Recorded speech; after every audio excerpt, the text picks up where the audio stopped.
I will introduce myself, as I'm sure I know most of you from being here, but my name is Tim Burke. I am the interim police chief. As we all know, Chief Laurie took a secondary job in the town of Westboro. We wish him luck, but we are going to notice him daily, as he took care of a lot of different things and was involved in a lot of different projects. My intent is to continue in his direction and keeping the relationships we have throughout town, especially with the senior center and especially with everything that Marsha's done and set along with Jeff on an incredible path. It's just been a great relationship, and I intend to keep that flowing and keep it moving as well. Just a little bit about myself so you know who I am. I'm absolutely fascinated that OLV's here today. So thank you to the OLV kids. That's great to see you guys here. I actually attended OLV and graduated from there way back in the 80s. And then I went on to a holy name. I didn't graduate from Uxbridge, unfortunately. But I do have a son enrolled there now, so I'm making up for it. I started in 1993 part-time. Many of you remember Jack Creighton. Jack hired me. Sergeant Baker, Sergeant Foley, and Sergeant Morena were the ones that broke me in and showed me the ropes. And I went full-time in 1995, and I've been here ever since. I got promoted to sergeant in 2003. I was the midnight sergeant for 13 years. I went day sergeant under Chief Laurie, and here we are today with me taking the chief spot for the interim while we look for a permanent replacement. We get a lot of really good things going on that Chief Laurie started. Not only our relationships with the senior center, the schools, the fire department. We have several projects that are underway. We're enhancing our radio systems. I just finished a server room project, which is going to help us out immensely with communications and making sure that, especially in weather like this or certain emergencies, that we're able to get through the information we need out to you guys and also to take care of my guys that are out on the street handling whatever's going on. So we appreciate the direction he pointed us in and got us going. And that was, of course, without the support of you guys, it would have never happened. We're well aware that you guys are the driving force behind everything that we get to do, and not only on a daily basis, but all these big projects that help us to put resources in place and whatnot. We know full well that if you guys didn't back us, it wouldn't happen. So we really appreciate that. And I'd also be remiss if I didn't mention it's Employee Appreciation Day. My #1 employee, Jean Daly, is with me. And I will be honest, if she wasn't there, that building would probably fall apart on me. I have a great bunch of guys and girls that work for me. So if you see them out on the street, feel free to grab them and ask them a question. They're more than happy to help and more than happy to talk to you. But I have no worries going through the process while we look for a new chief, because these guys are top of the game. The girls are top of the game. My dispatchers, my officers, I can't speak highly enough about them just because they are incredible. They handle things in stride without skipping a beat, and nothing phases them. So you've got a really good department, and I hope to keep them all together for you. I plan to and continue to move them forward. But we got a special treat today. As you all know, we also have not only a new chief, but we have a new town manager. So we have Miss Angie Ellison is with us, and she's going to take over and give you a little bit about the direction the town's going on and where she comes from. So Miss Ellison. Thank you very much. Thank you, Chief. Well, if today's Employee Appreciation Day, I want to show some appreciation for Chief, because literally we're both in transition into Uxbridge and in our new roles, and he's been wonderful. And I think the best part about coming into this position is that the staff is incredible. Everybody from Marsha. I'm getting all of the names correct to the police and stuff. So I really, really want to appreciate and thank everyone for all that they're doing to make my transition into Uxbridge smooth, as seamless as possible. But it's definitely been a wonderful 3 weeks so far. Our office, and I guess relative to what would be informative for you guys to know is that I'm in town hall. I have an open door policy. If there's ever any issues that any of you can't, or you feel that isn't getting resolved, or you just want to talk to me about some issue, please come by. I welcome you to come by. My door is always open unless I have a scheduled meeting. So if you want the time to be specifically for you, schedule a meeting. But otherwise, stop by, say hi, drop a line. I'll try to respond to you. The residents are the most important element of any municipality, so I want to make sure that you guys are taken care of and your needs are somewhat met based on what we can do as a municipality and as a government.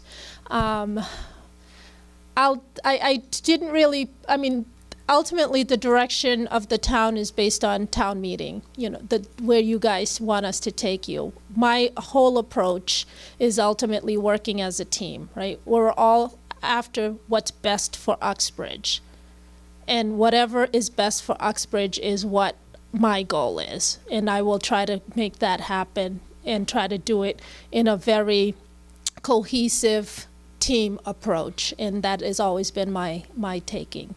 A little about myself. I am from Sturbridge. I live in Sturbridge, Massachusetts. I don't know if some of you guys, Old Sturbridge Village is our claim to fame, and the public house. It's a wonderful, quaint, small community, and it lent me to a lot of my experiences in municipal government because I was on 2 of the school committees there, and also I was on the Board of Selectmen there. I worked in higher education. I sort of joke and say I retired my position as Dean of Students at UMass Boston. I was doing Dean of Students then. I used to work in higher education. Took about 10 years off to raise 2 beautiful daughters, and they're 13 and 14 years old. So, yes, pray for me. Yeah. I might have to take up residence in one of your homes. But yeah, so I talk about them often, and I make a lot of references to them because, we have to relate to each other as people. What else? Well, I'll open it up. I'm an open book. I really don't have anything that I don't talk about. I'll talk to you about any issue, any concerns you may have, good and bad. I like to hear the good stuff too. So if you've had an interaction with the staff, or if somebody happened and someone helped you do something that would have otherwise taken you a lot longer to do, I'd like to hear those too, because I think sometimes we always hear about the things that are going wrong and we don't hear about the good, positive things that are happening. So I guess I'm open for questions. Does Uxbridge still have the dog? Does Uxbridge still have the dog? Yes. Oh, the police. Yeah. And there's a Dalmatian in the fire department. So yeah. So maybe I shouldn't say it. Let me double check with Chief Kessler to make sure that he has a Dalmatian there. I don't want to say, yeah, stop by and check it out, and then have a. But yes, we have a Dalmatian as well. I'd like to see a citizens forum before elections. Nowadays, there's nothing in the paper about the candidates. We don't even know who we're voting for half the time. And I think it would help a lot of people if we got to know the people, the candidates before we went to the polls. Because I think sometimes a lot of people stay away because they don't even know who they're voting for. We used to have citizens forums all the time before elections, and we haven't had one now in years, but I'd like to see that come back. So she wants to see Citizens Forum return before elections, so you know what the candidates are. And actually, so far, I think this year maybe candidates. Yeah. This year, the I think there's a couple of contested positions, so you're going to have, I believe 4 people have pulled papers for 2 of the select board member positions that are vacant, but all of the other positions, and anybody who may know differently, please correct me if I'm mistaken, but all of the other positions are one person filling those slots, and there are vacancies. So on behalf of the town clerk, I would highly, highly encourage you, if you know of somebody, or if you're even interested in holding a position in municipal government, please, please, please take out papers. The most successful communities are those that have active citizenry. So the more active you guys are, the better we can do our jobs. We've held candidate Yes. forums here in the past, and we'd be very happy to work together if there is an interest to host a candidates forum, so you, the public, can attend prior to the election, and you can get to know your, the individuals who are running, so that you can make a good sound choice at the voters box, right? So if it's anything anybody expresses an interest in, please consider the senior center would like to host one if it comes out. Okay, definitely. I'll follow up and see. Again, I don't want to speak for anybody or any of the staff's behalf, but we'll definitely see if we can have something like that, or if anybody knows what, if you know of an easier way of handling it, please drop me an email. Excuse me, when is the election? The election is May 22nd, right? It's in May. Yeah. May 22nd? Yeah, May 22nd. An annual town meeting is on May 8th. So please, please, please also attend those, because your participation in vote is important to that piece of it. Because that's, just so you guys, ultimately, that's the time we decide budgets. That's the time we make changes to sort of the general governing of the running of the government with certain things, and your input at that point is most important. The spring one is the larger, traditionally the bigger one in dealing with a lot of the budgetary stuff. Going once. Any other? You can ask me anything. I try to obey the speeding laws. Operative word, try.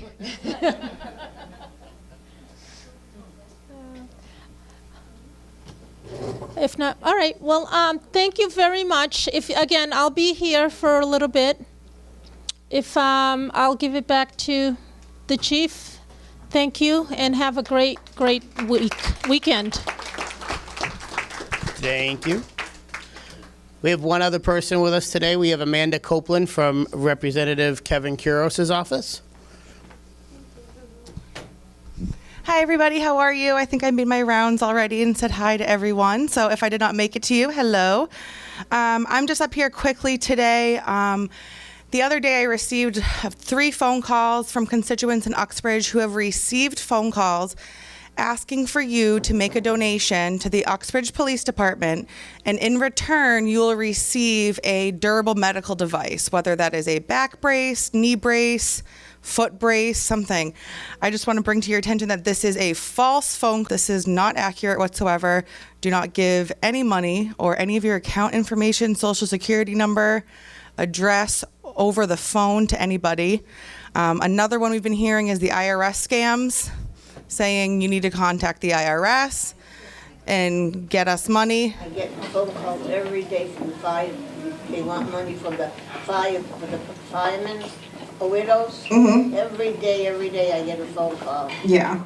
So one of the women also had mentioned a few different organizations that keeps calling her. There is a do not call list that you can sign up for through the state of Massachusetts online. I signed up for it. I still get phone calls. It's unfortunate. I think it reduced a little bit, but not great. But anyone calling from the FBI, the CIA, over in Africa, India, asking you for money, please do not share any of your information. And please bring it to Marsha's attention if you do receive these phone calls, because once I have enough information, I can file a formal complaint with the Attorney General's office on Representative Kuros's behalf and try and resolve those issues. So if anyone has any questions for me about state stuff, go for it, but if not. I just wanted to pick up where Amanda, that train of thought about scams. The newest potential scam, and the Office of Elder Affairs has alerted our office, is everyone's going to be getting a new Medicare card. Does everybody remember that? We're going to be getting new Medicare cards, and they're going to come to us sporadically, and they're eliminating and taking off everyone's Social Security numbers. Okay? So your new Medicare card is going to have a new number that will identify you, because we have to be so careful and protective of our Social Security number and our identity, right? So they anticipate that those scammers are just sitting home developing various different ways to call you to say things like, yeah, if you want your new card, you're going to have to pay $5, and I just want to verify your name, address, and Social Security number. So they may be trying to solicit funds for you. Don't fall for that, please. If you have any questions about any calls that have to do with your new Medicare cards, please let us know. And we'll be on the lookout for ways to...